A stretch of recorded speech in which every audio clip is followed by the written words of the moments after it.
welcome back to another episode of the Rainbow Rundown. I'm here with our special guests.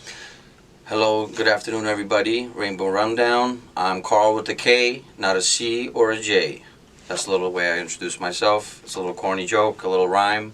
My family's from Europe. That's why typically in America we spell Karl with a C, but they're from Europe, immigrants, and that's why my name starts with a K. Karl, nice to meet everyone. Ready for this Rainbow Rundown. All right, thank you, Karl. So for this Rainbow Rundown episode, we're gonna discuss the coping with the holiday blues as well as seasonal affective disorder, Also known as S.A.D. There we go. And so before we get into it, is there anything you would like to send to our viewers out there prior to us beginning of? Yes. What was on my heart is I struggle with this myself, and I would like to tell the viewers to please don't overthink. Don't overthink things. My brain goes on 1,000,000 miles an hour faster than any car that's out there on the streets right now. Or negative thinking. You could have a negative thought because they will surface like balloons in the air, but negative thinking is different. It's when you're trapped in negative thoughts and you keep cycling. Please try not to stay in negative thinking. Try to positively think and try to not overthink. Just you could think. Sometimes we do math problems at school, or we have to think about how to solve a plumbing issue in our home or whatever.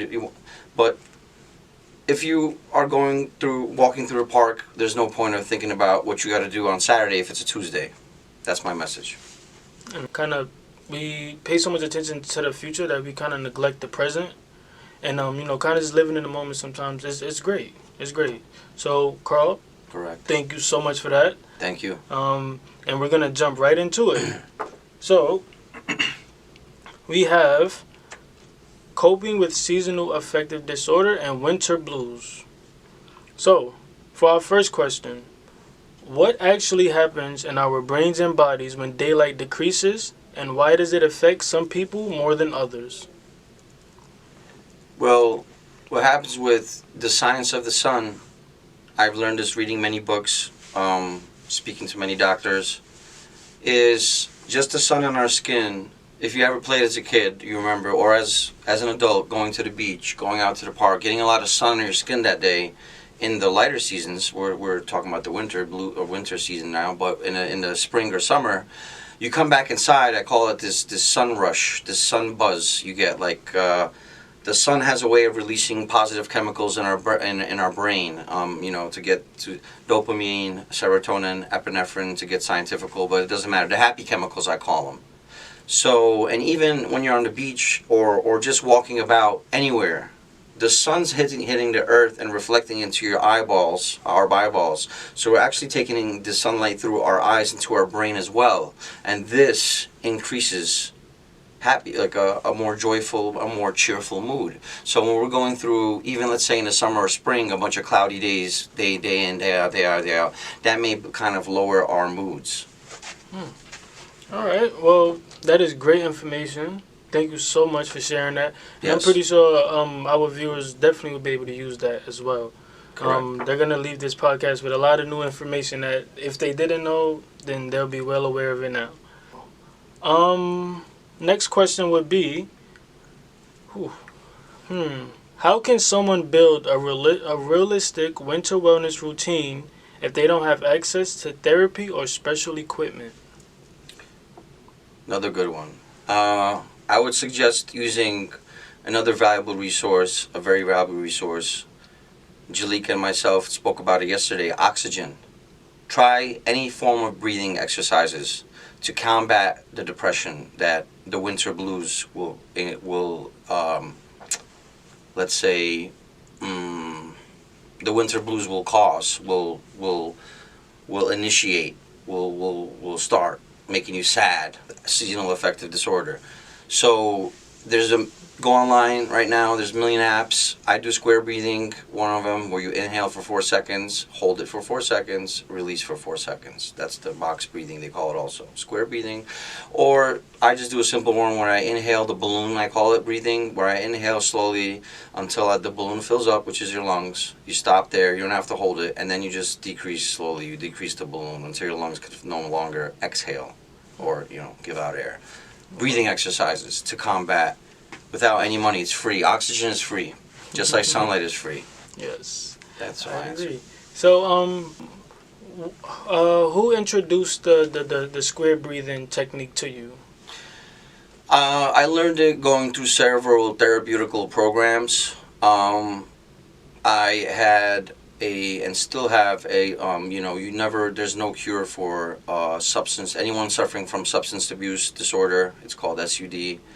We call it a drug problem, to put it in simple words. I myself have AUD, which is alcohol use disorder.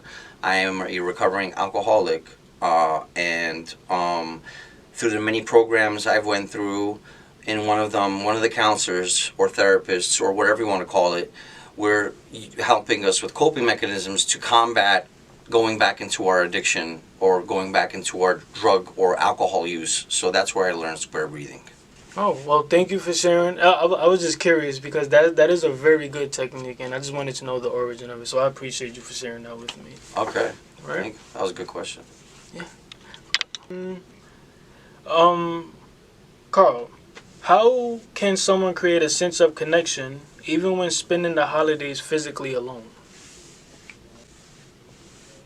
So I've known of individuals who have been in this situation, and I'm sure it's going to happen again in this world we live in. So when they're going out for the holidays are coming up. Today is early November. Mm-hmm. Thanksgiving is going to be here any moment. Yes. And let's say they're going out for their Thanksgiving shopping to get their turkey or whatever, and their whatever food they're gonna get, or Christmas shopping to get gifts for themselves or others, or like what they're spending the thing alone. Mm-hmm. Any errands they're running when they hop out their apartment or their home, their house, wherever they dwell, wherever they will live. Socialize and interact with perfect strangers as much as you can. Bring the Christmas cheer. Bring the Thanksgiving thankfulness when you're in the store waiting online to pay for your goods, or whatever, you're walking back through a park and just saying hello to somebody and saying Happy Thanksgiving, Happy Merry Christmas. And then obviously you don't want to see anybody like this, but me, my personality, I'm an extrovert, but I'm also an introvert. So I could be very social, but then I'm also a very loner. I like to be I love being alone sometimes. I love it. I just really don't want anyone around. So depending on the personality of this person, now let's say they're not like me and they can't be alone, or they kind of hurts, or kind of it's not the easiest thing. Watch the Thanksgiving parade. That's a connection with people. That's using the TV, an older device. Now we have newer devices. Go on YouTube videos. Go on a Zoom. Technology is expanding. Go on a FaceTime with someone. There's all types of groups that meet. With perfect strangers, or with particularly maybe a family member this person may have. What if, God forbid, they have no family? There's still someone out there. Thank you so much. Yeah. And I really appreciate the way you kind of came up with creative ideas of ways to stay connected. As opposed to as you isolating. said. Exactly. So, and there's a healthy isolation. Once again, back to my programs I've visited and been a part of because of my substance abuse disorder. That there's a healthy isolation, and there's an unhealthy isolation. You got to cross out the unhealthy one. And real quick, very brief. Yes. What would you say is the difference between an unhealthy isolation and a healthy one?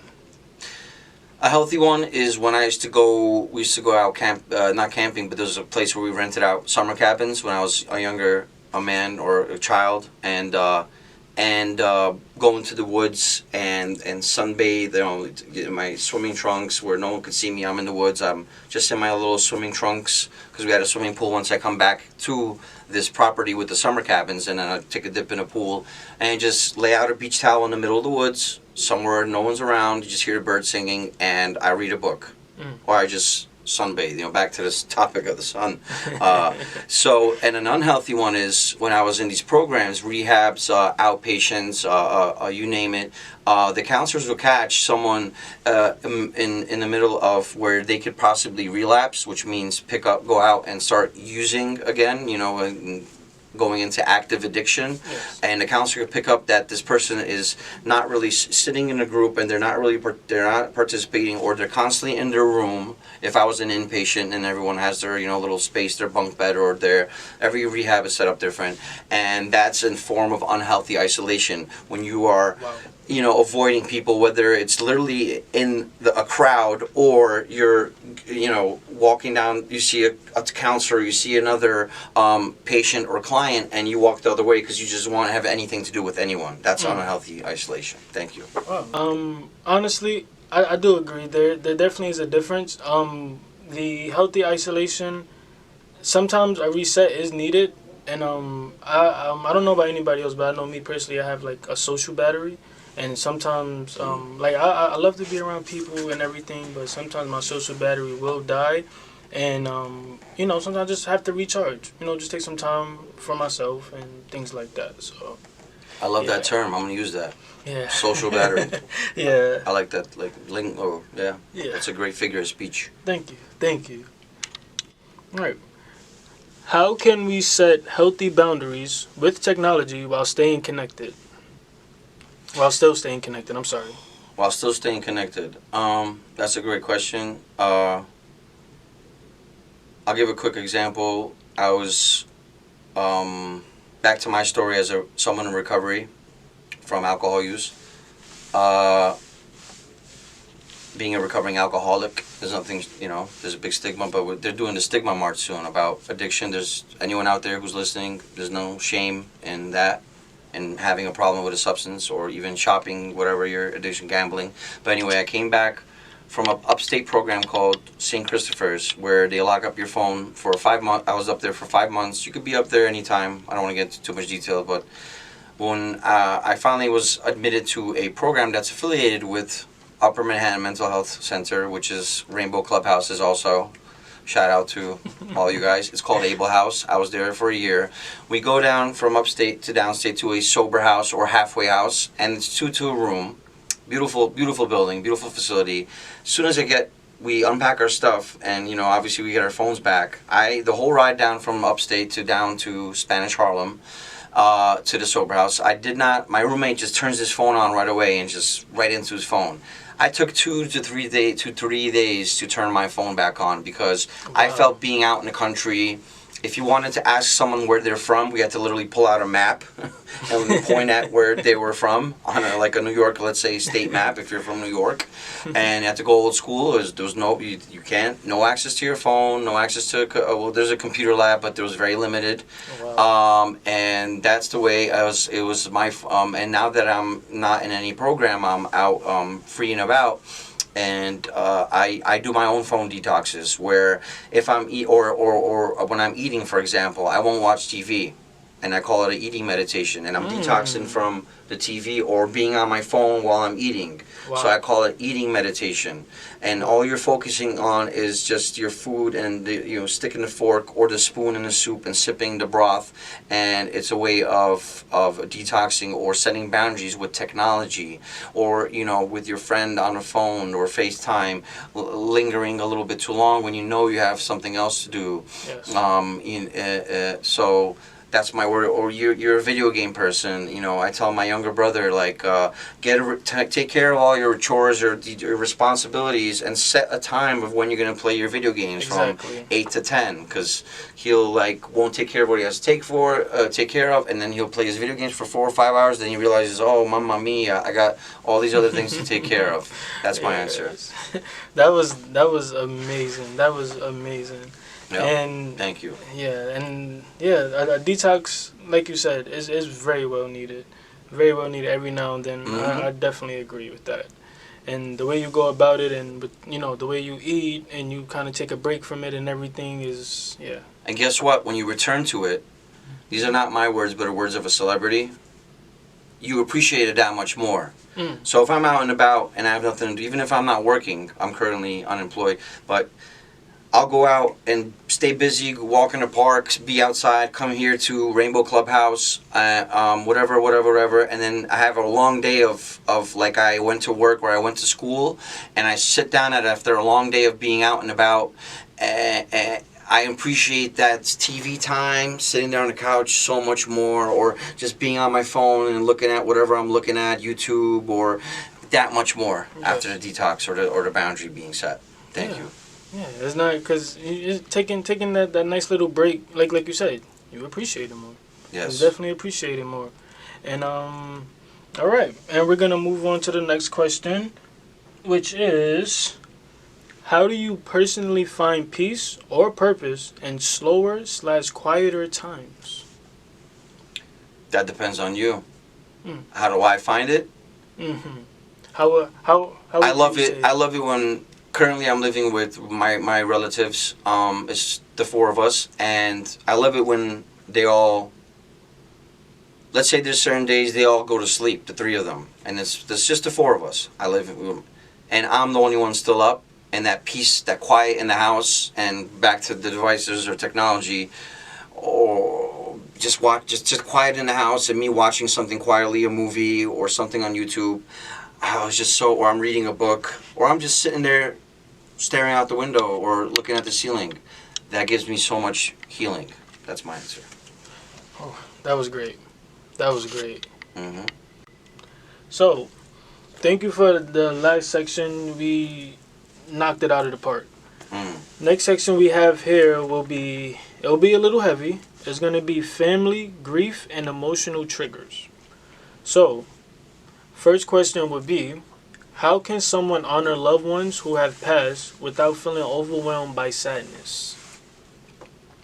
I'll give you two examples. Rest in peace, Jacob. He was 27 years of age, 27 years young. I never say old. I believe we're all just, we all age, but we don't have to get old.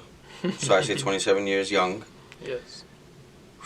It was it was a rough way he went. He passed away. I don't like to say die because there's a saying by, if anyone listened to Pharrell, the group NERD, the acronym NERD stands for no one ever really dies. So that's why I don't like using the term death or dying. Passing away.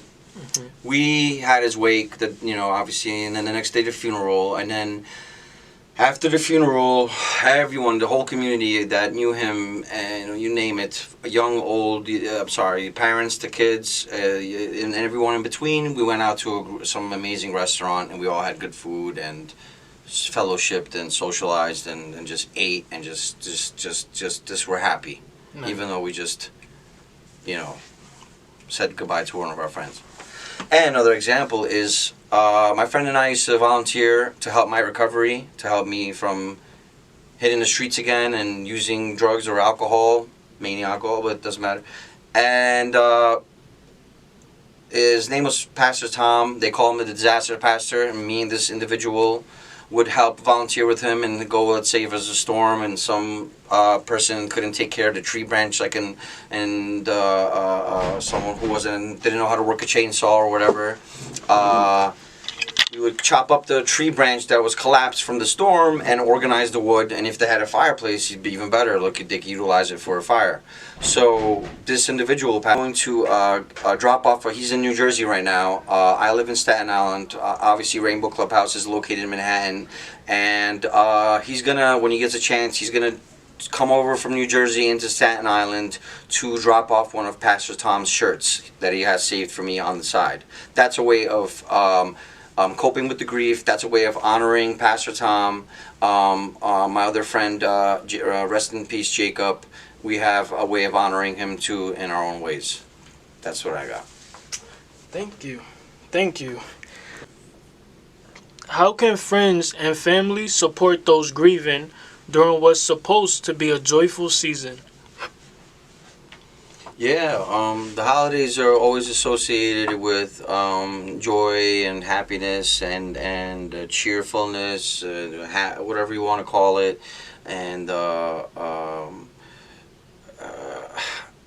a side note, real quick, before I address that question, I think the more you try to force something, the more it doesn't work out. So the more you feel you need rest, I just need some peace right now. I need some quiet, and the more you probably won't get that peace or rest, But in the weirdest of times, you will find yourself recovering or resting, let's say on a subway ride home suddenly, or you just kind of get a little nap or something, and or if you're hungry and you're so obsessive about getting something to eat, a friend of yours come by with a nice meal, just to kind of let things flow. So with the grieving part, I've seen it personally, where a family lost their son, and the whole church they were a part of, let's say they just came together around the holidays. He passed away, their son, around the holidays.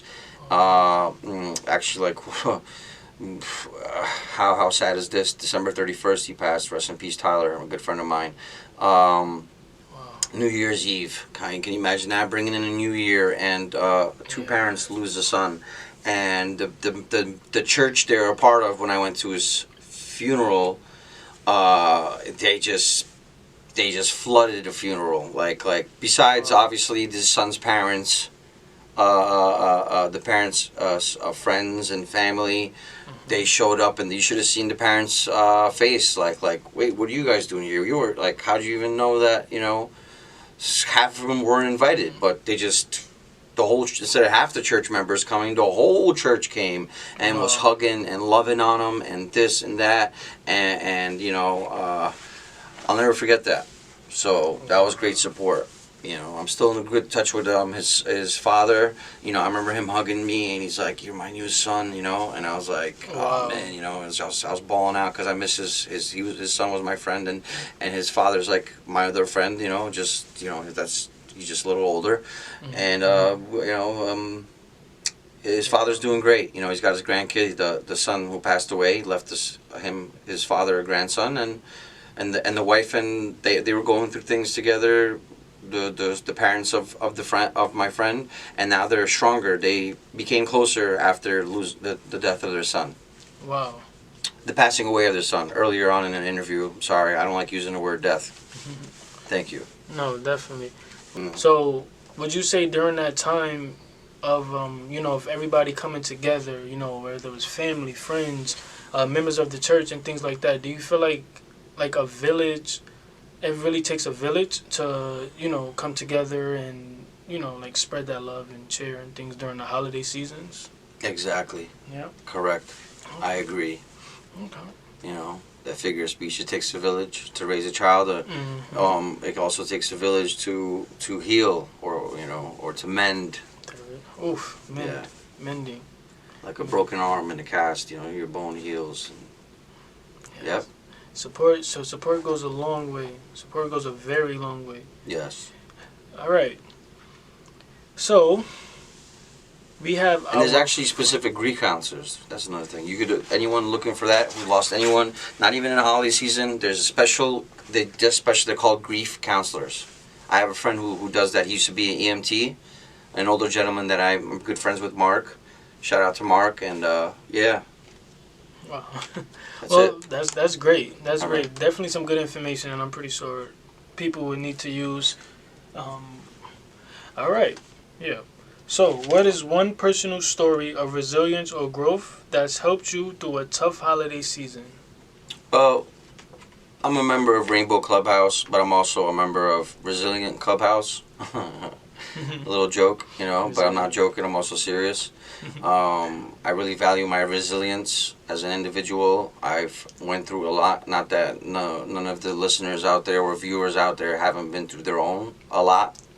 A little. No, I went through. I have a little bit of problems. Oh no, I got a lot of bit of problems.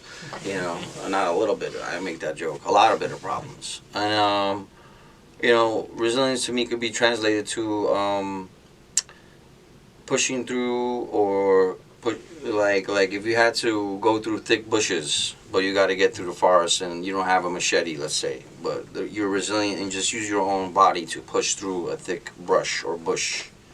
If you want to make use of a metaphor. And how I got through one time was when I was struggling with my drinking problem, and everyone's drinking around me. It was a Thanksgiving, a Christmas, it don't matter, a Halloween, A, B, C, Z, D, whatever letter of the alphabet you want to choose, and I didn't use. So to me, that was like, bravo, Karl with a K, not a C or a J, pat in the back, pat in the back. It wasn't other people, but I pat myself on the back, and I tell the listeners and viewers, I would suggest you do that to yourself sometimes. Or if not, every day when you wake up or after you accomplish a deed or a responsibility, or even doing something for yourself that's not a chore or a necessity, just like having a piece of cake or watching your favorite TV show, like, you just pat yourself on the back for treating yourself to a positive moment. Oof. So that gave me goosebumps. Yep. Me personally, that's also something I'm gonna take with me, because I feel like a lot of times we get, during the holiday times, we're so wrapped up and like catching up with whether it's bills, mental health, family, maybe finances 100%, and just being there to appreciate those small wins, regardless of what they may be. Just being there to appreciate those small wins, I feel like it helps us, like it gives us that resiliency. Like as you said, going through the forest. Can you explain the metaphor one more time to me? Yeah, going through a jungle or through a brush. Like in upstate New York, so I used to go to a lot. There's woods. There's these type of woods where if you go through a certain part of our in New York State, certain parts of the forest where these bushes or these tall grass is so thick, you would literally probably, if you had them, they use them more often than the jungle, you would need like a machete or a knife to cut through. My father used to have a special knife kind of when he would go fishing. To cut through this thick brush or bush. Right. So, wow. That's the metaphor. Yeah. Resilience to push through. Beautiful. It's beautiful. Yeah. It's even though you may not have the tools or the resources. Yeah. But that's the beauty of it. That's the beauty of it. And that's the point of being resilient. Yeah. And all right. Well, Karl, this has been an amazing experience, and I really appreciate you for being here wholeheartedly. As well, likewise. And before we go, would you like to leave us with a little something? Of course. The topic was winter blues. Doesn't matter, because or S.A.D, which the acronym is, that the medical term is Seasonal Affective Disorder. Don't get sad. Be glad, because after the winter, guess what's next? It's spring. The light at the end of the tunnel, and then after that is the summer. The winter doesn't last forever. It's just 3 months. It's just a season. Get through the season, or you have to think about getting through it. Just do it. Nike, just do it. It's the winter. Maybe not everyone's a fan. Some people like the snow. Some people like the cold, prefer it. Maybe not to use the word like or love. That's a strong word. Prefer. Yes. And I'm like a little bit of a night owl. I like staying up at night, and let's say if I had to work a night job, it wouldn't really affect me too much, like the lack of sunlight. But some people need that sunlight, or need that, daytime, or whatever you want to call it, or need that. Some people, I'm also a summer guy. As a kid, I hated the cold, but now as I grow older, I'm embracing. I like the winter more as I get older. I don't know why. Things change. And so just look at the bright side. The grass is greener on the other side, or that this too shall pass. If you really are not a winter person and you get affected with this S.A.D or this winter blues, and, that's about it. And I'll finish it off with the rap, a little rhyme, 4 bars, because I'm a little bit of a MC, master of the ceremony. And I wore this today on purpose, because sun in the winter blues, the sun is the earth will eventually tilt on its axis, and we will slowly be getting spring again. When we have winter, the earth tilts away, but it's not going to tilt away forever. We're going to tilt back to our sun, and just because the sun and us are one, when the sun is gone, doesn't mean we can't move on. Peace. There we go. And we're out.